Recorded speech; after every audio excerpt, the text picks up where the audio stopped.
still chasing the millions. Wasn't lucky, I've been in the field.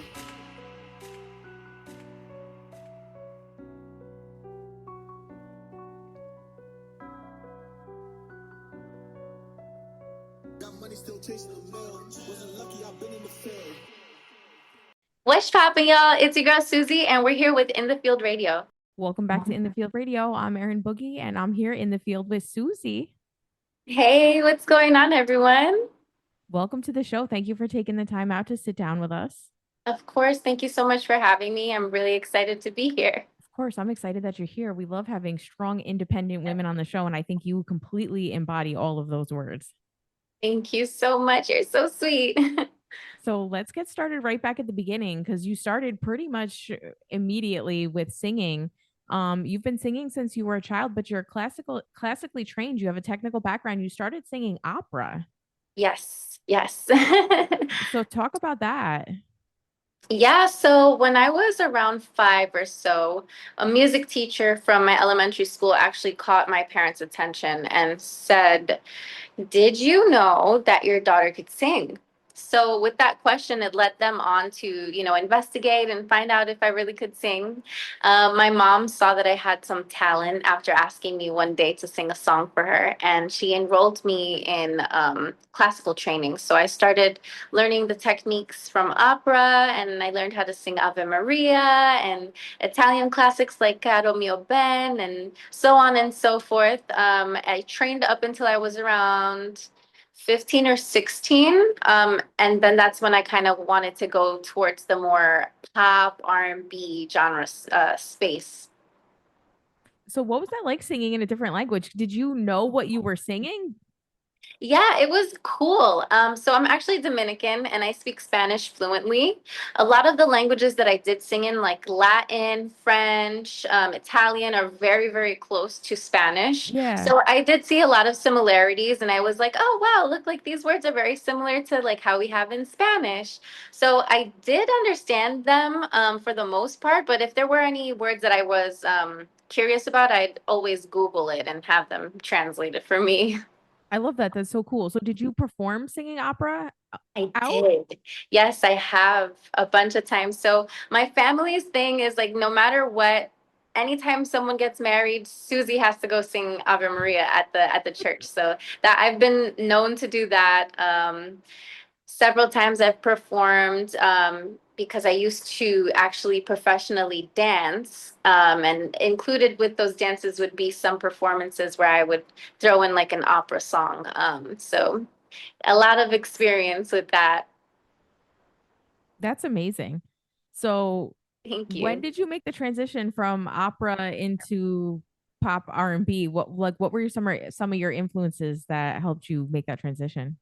Yeah, so growing up, believe it or not, as much as I studied opera, that was not the go-to music for the household. So I had a lot of Spanish music, merengue, bachata. Then I have my older siblings who listen to people like Alicia Keys and Nas, Jay-Z. We have Shakira, J-Lo, all of our great stars of the time. And then I'm a 90s kid, so I grew up on Britney Spears and the Backstreet Boys and, like pop boy band, girl band groups. So super heavy influence just from like the outside world and what was popular at the time. I think I was like 15 when I decided I wanted to start writing original music and no longer do cover songs. So a little history on that. When I was around 15 or 14, I started uploading covers on YouTube.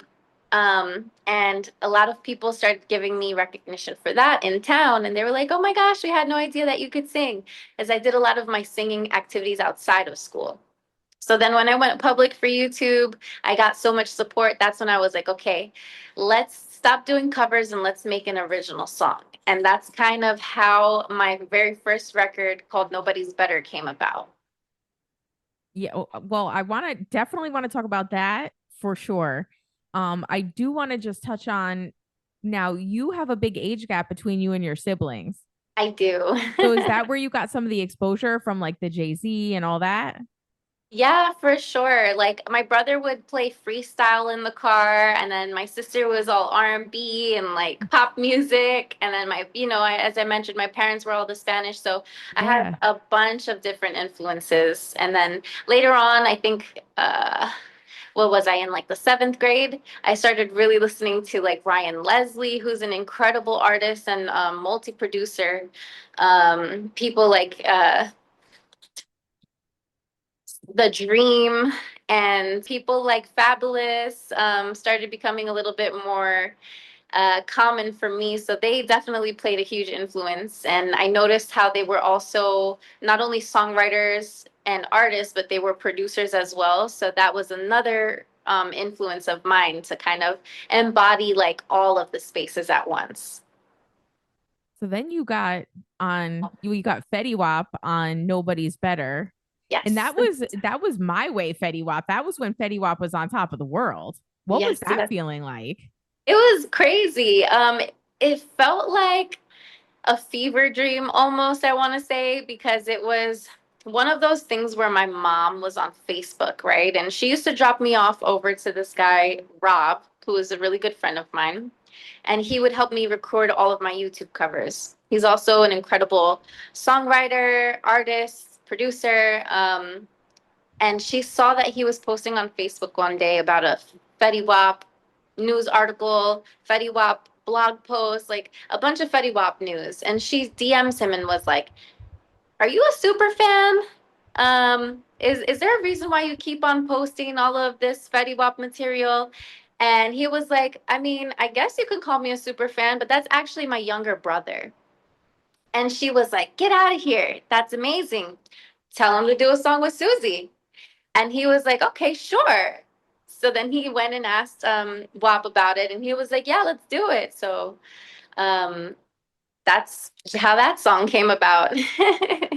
Did you do that in the studio with him? Yes, I did. Wow, that's incredible. What was that studio session like? It was so much fun. Fetty is such a cool person, super humble, very, very, very kind.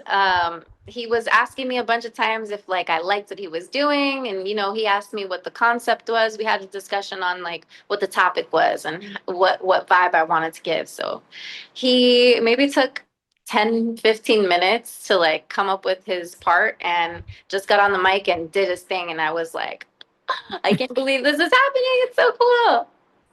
That's incredible. Yeah. That's dope. That's We dope. actually Now that's so recorded that in Patterson, New Jersey. fire. That song right now is sitting over 150 million plays on streaming. On stream, are you aware of that? Yeah, I think it has over 150 million on Spotify, and then we Yeah, have like several hundred millions other places else. So I think we're somewhere over 350 million streams worldwide. that's crazy. That's crazy. Now, um, you kind of just mentioned how that kind of like fell into place. I'm not sure if you guys got to it yet, or for the people that don't know about you, getting on Harlem was kind of a right place, right time uh scenario as well.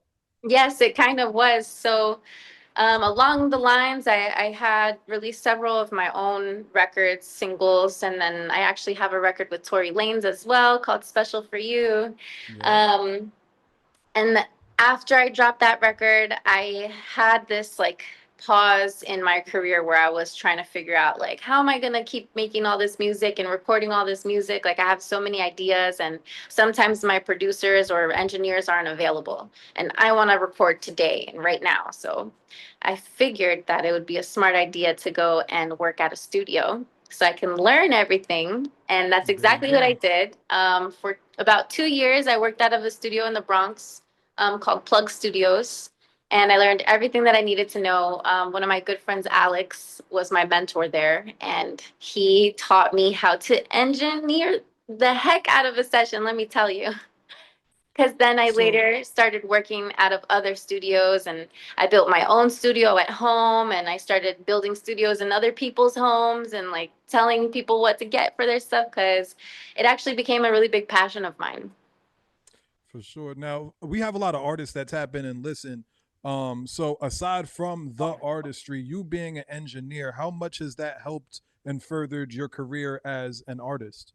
Yeah, so being an engineer and learning and being in all those studios has given me so much experience with delivery, with communication, and like terms of like, do you need reverb? Do you need delay? Are you gonna be doing like a reverse delay? Do you need, certain effects over your vocals to make it sound a certain way? How much retune speed should you use over someone's vocals? Do you even like hearing yourself in your headphones? These are all questions that engineers need to address to have a smooth running session to make sure that the artist can get their ideas out the way that they see it fit. Um, and I wanted to bring that up because, as you mentioned, a lot of people may or may not know about the Jim Jones Harlem feature. I was actually in the studio at an overnight thing where I was, I think, ready to go home at 2:30 in the morning. I'm like, okay, I've been here literally for 12 hours. I need to go home. Um, Driving home, I get a call and they were like, Susie, where are you? What are you doing? I'm like, I was about to go home, but why? What's up? What's going on? They're like, Jim Jones needs vocals on the track. You got to pull up right now. I'm like, bet I'm going to be there. So I ran over to the studio, which happened to be like right around the corner from where I was going to go home. So you could literally clock that at right place at right time. Yeah. So that's kind of what I was getting at before with like the skill set of even being an engineer. Like that's got to get you into certain rooms that maybe just being an artist or hoping you could get in a session with certain people. Like the engineering kind of just opens up that door for you. Yeah, absolutely. And I've definitely had the chance to meet several, bigger artists by being an engineer or assistant engineer. French Montana, for example, I had assisted his main engineer several times, and he's awesome. So that's definitely an opportunity that came to me because I'm an audio engineer. You got to be resourceful and you got to be able to contribute something to be able to sit in some of these rooms. And luckily, I loved it so much, I got really good at it. So people respect my opinion now. Nice, Yeah, nice, I saw nice. you posted a stat that says less than 6% of engineers are female. So, what are some of the challenges that you face working in the field as a female engineer? Absolutely. So, first and foremost, you walk into a studio room, you don't expect to see a girl with, whatever makeup or outfit or hair to be sitting in the seat. You kind of just think like, "Oh, are you an intern? Are you a client? Like, what are you doing here?" Did you It's come with the just artist? right. Did you come Are with you the the artist? girlfriend? Right. So off the bat, people just don't assume that you're the engineer for the session. So they see me and they're like, "Who are you?" And I'm like, "I'm your engineer." And they're like, "Wait, what? You're an engineer? You're a girl." I'm like, "Yeah, what's up? Let's work." So you got to get over that hurdle. You have to also, for some reason, come off a little bit stronger because of that, because people will just assume that you don't know what you're doing, unfortunately. And then aside from that, it is very male dominated, male populated. So being the only girl in the room sometimes it could be intimidating, but you just have to know how to carry yourself and handle certain situations. So aside from, I guess, those things, and maybe opportunities being a little bit more difficult to accomplish, because it is kind of competitive in that space at the same time, girls rock for getting into the field. Definitely. I've met some really Hey, cool no pun female intended. engineers. Yeah. I'm always so excited when I meet a new girl that is in the engineer squad. Can you share any wild studio stories with us? Oh, sure. I mean, one time when I first started, I was doing a session in like a super small room. You could imagine like maybe four people max, including myself, could fit in the room. So it was a very small studio room. And it was going well, like everything sounding good. The guys were feeling good. Somebody had a little bit too much liquor, I guess, And then they ended up fighting, like literally on top, like over me, but on top of me. And I had to like kick them out of the studio session. There's been plenty of insane stories I could share probably for a whole year with you. I'm sure you have endless stories. Oh, yeah. So So that's what you were doing during your hiatus? Yeah, I was, racking up on all the skills. I learned a lot about audio engineering. I also started a video production company and like multi-production company. Because aside from that, I love graphic design. So I figured I wanted to try to create a system or a service that kind of catered to all of an artist's needs. I could make $1 stretch for $100, and I know how to put together a music video. Most of my music videos, I don't know if you've seen them, but they are directed by me. And I usually come up with all of my cover artworks. I design them myself. So we have a little bit in every corner. So I had a quick question. So like, are you meaning like more of like the more recent videos are directed by you? Because I was actually watching Green earlier today, Hmm. and I don't know how far back that dates, but All of them from the did you? very first one. Oh man, Of okay, course, I okay, have my production teams that come along and help me like razzle dazzle the things, yeah, but yeah, yeah. I produce them. I resource all of the models, all of the locations, everything that you see. Like sometimes I'd style myself or I'd get a stylist that, I could rely on. So There I you do, go. I do everything. No, that's dope. And I asked specifically about that one because it definitely had a theatrical feel to it. You know what I mean? Thank you. Thank you. That's that independent grind, that making something out of nothing. Absolutely. You got to figure it out. I was gonna say talk a little bit about the realities of the independent grind, because sometimes I don't think people really understand what it really takes to get to the level that you're at. Yeah, I mean, it's a lot about realizing that it's not just like you're an artist, like you are a business and you have to handle yourself as a business. You have to give yourself a schedule. You have to be very strict with your schedule and your deadlines. Like, okay, yes, it's for you, but if you mess up on this deadline, then it just doesn't happen. So you have to, give yourself that discipline. You have to save up a bunch of money to do all these projects all the time. And it's very expensive. And then you probably have to miss out a lot of time, with your friends, sometimes with your family, and just doing things that most people want to do because you have to go to a meeting on a random Tuesday at 1 p.m. that you didn't know about until 3 hours ago, or you have to travel somewhere. So there's just a lot of unpredictable things. And speaking about unpredictable, you have to be flexible with things changing because a lot of times, like 80% of the time, things are not going to go the way that you thought it was going to go. So you kind of have to know how to manage your, I guess, stress in those types of Or times, your expectations as your well, right? expectations, and your finances. Oh, that's a fact. That's a fact.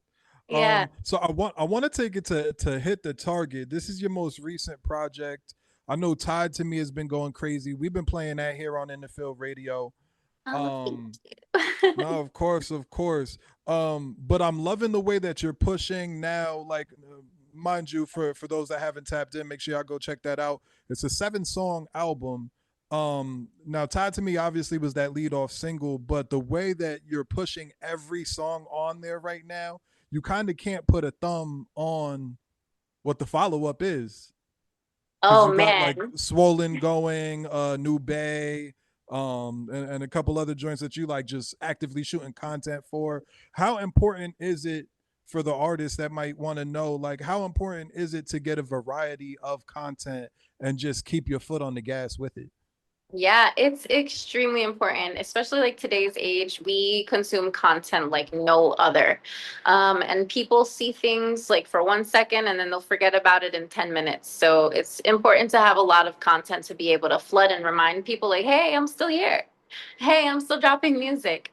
So I'm trying to get better at that. I'm actually myself struggling a little bit with making sure I can keep up with so much content for each of these singles. So we'll get it together. But um, What's next is definitely a little different from the Hit the Target EP.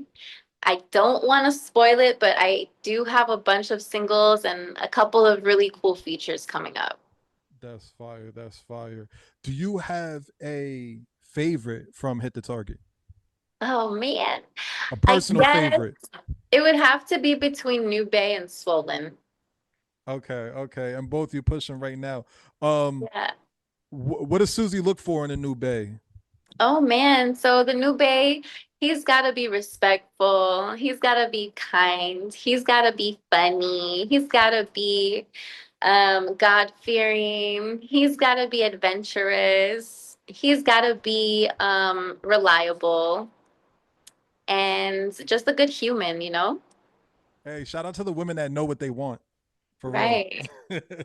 And so Hit the Target saw Susie desiring her man to take more action as both a lover and a leader in the beginning of the EP. And then by the end, we had Swollen, which sees her wanting more of a wealthy man. So are a lot of these themes, are they pulled from personal experience? Yes, all of my songs are actually based on personal experiences. I try to make sure that whatever scenario I'm talking about, I can get a message across for it. I really use my music as a way of venting. So it could have been an experience that happened yesterday, or it could have been an experience that happened several years ago. If I feel like I want to talk about it today because it's on my mind, then that's where I try to lead with. So what's the overarching message that you want your listeners to get from the project? Well, this last project, Hit the Target, is more of a get to know me in subtle ways, where I kind of just like show different sides of my personality.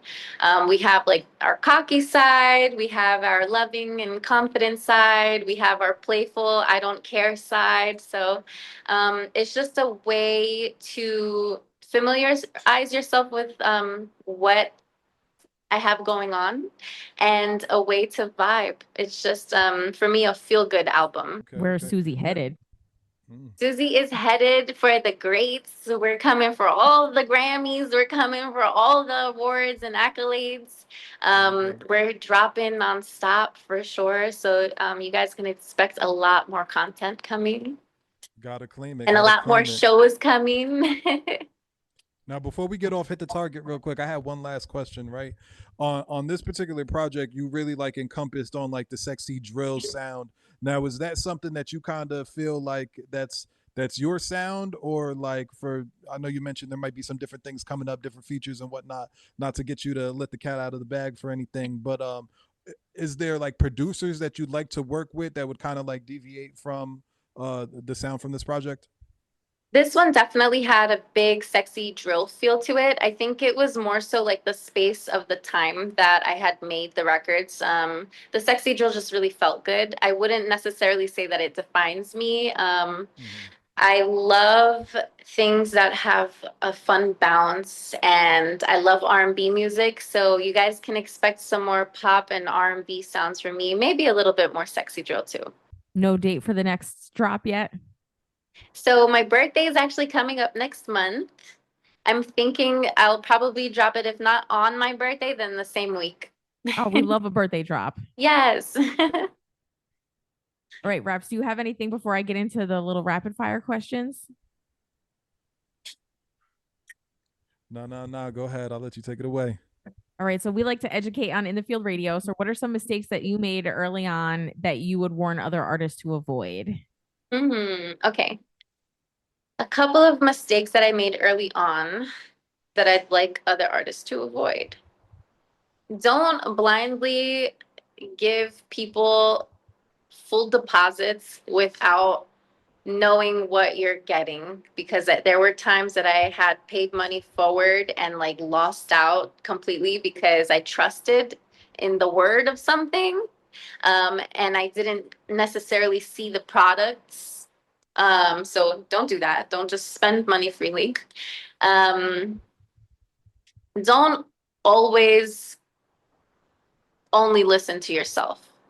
Learn how to take criticism and constructive criticism and be open to people's opinions on certain things, because what you think you love and is amazing, another person might take another song and be like, this is the hit and it actually be the hit. Believe it or not, I wasn't positive at all that Nobody's Better would be as successful as it is today. I mean, it was my first song ever, so I just didn't understand or expect that being my first record.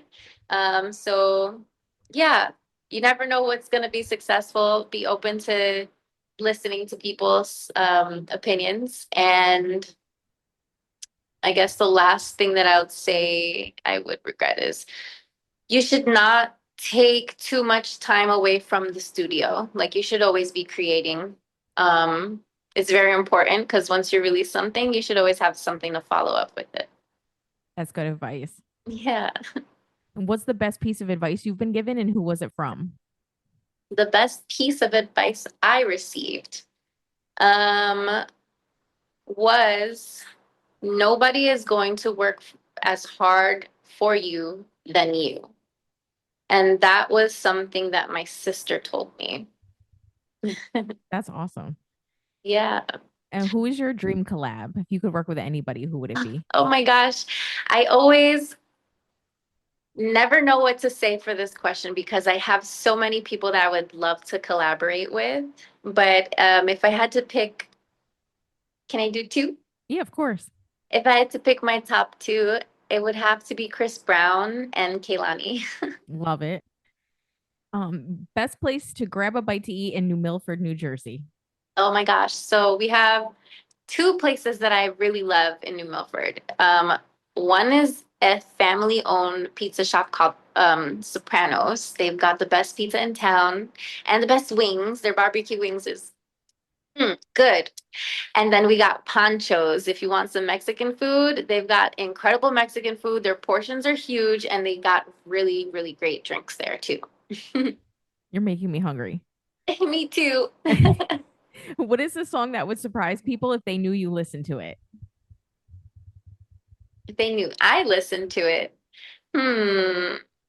I guess we could go with like one of my classic opera favorite songs, like Caro Mio Ben is probably not in anybody's brain. I think Susie's listening to this right now.